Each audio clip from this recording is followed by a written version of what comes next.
പത്തനംതിട്ട ജില്ലയിലെ കോന്നി എലിയറയ്ക്കിൽ നിന്നും 8 കിലോമീറ്റർ വനത്തിൽ കൂടി യാത്ര ചെയ്താൽ നമുക്കൊരു ക്ഷേത്രത്തിലെത്താം.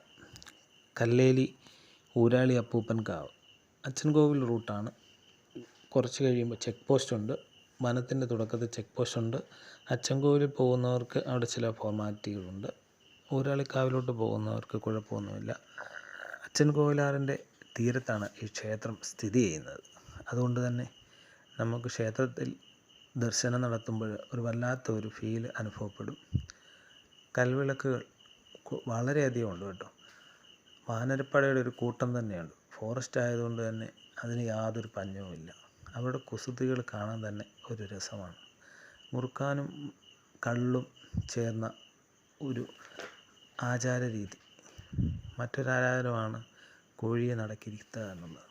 വ്യത്യസ്തമായ ആചാര രീതികളാണ്. അതായത് ഗോത്ര സംസ്കാരത്തിൻ്റെ ആചാരാനുഷ്ഠാനങ്ങൾ പിന്തുടർന്നു വരുന്ന, പ്രകൃതിയുമായി വളരെയധികം ഇണങ്ങി നിൽക്കുന്ന ആചാര രീതികളുള്ള ഒരു ക്ഷേത്രം കൂടിയാണ് കല്ലേലി അപ്പൂപ്പൻ കാവ് ക്ഷേത്രം. മറ്റൊരു നേർച്ചയാണ് വട്ടി നേർച്ച. അതും കേരളത്തിലെ ചുരുക്കം ചില ക്ഷേത്രങ്ങളിൽ മാത്രമേ ഉള്ളൂ.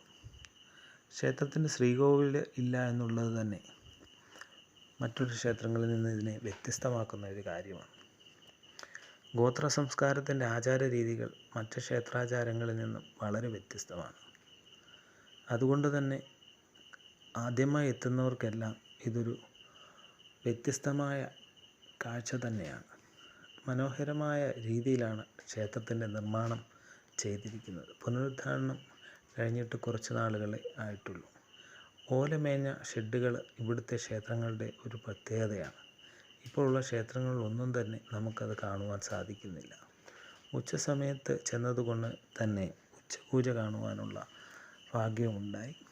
നമുക്കവിടെ ഭക്ഷണം റെഡിയാണ്. കഞ്ഞിയും പയറും അച്ചാറും രുചികരമായ ഉച്ചഭക്ഷണം കഴിച്ച് നമുക്ക് ക്ഷേത്ര ദർശനവും നടത്തി തിരിച്ചു പോരാം. ഉപദേവതാ ക്ഷേത്രങ്ങളെല്ലാം തന്നെ വളരെ മനോഹരമാണ്. മേൽക്കൂരകളില്ലാത്ത ക്ഷേത്ര അങ്കണമാണ് കോന്നി അപ്പൂപ്പൻകാവ് ക്ഷേത്രം. വനത്തിനുള്ളിലെ ഒരു മനോഹാരിത ക്ഷേത്രത്തിനുമുണ്ട് എന്ന് വേണമെങ്കിൽ പറയാം.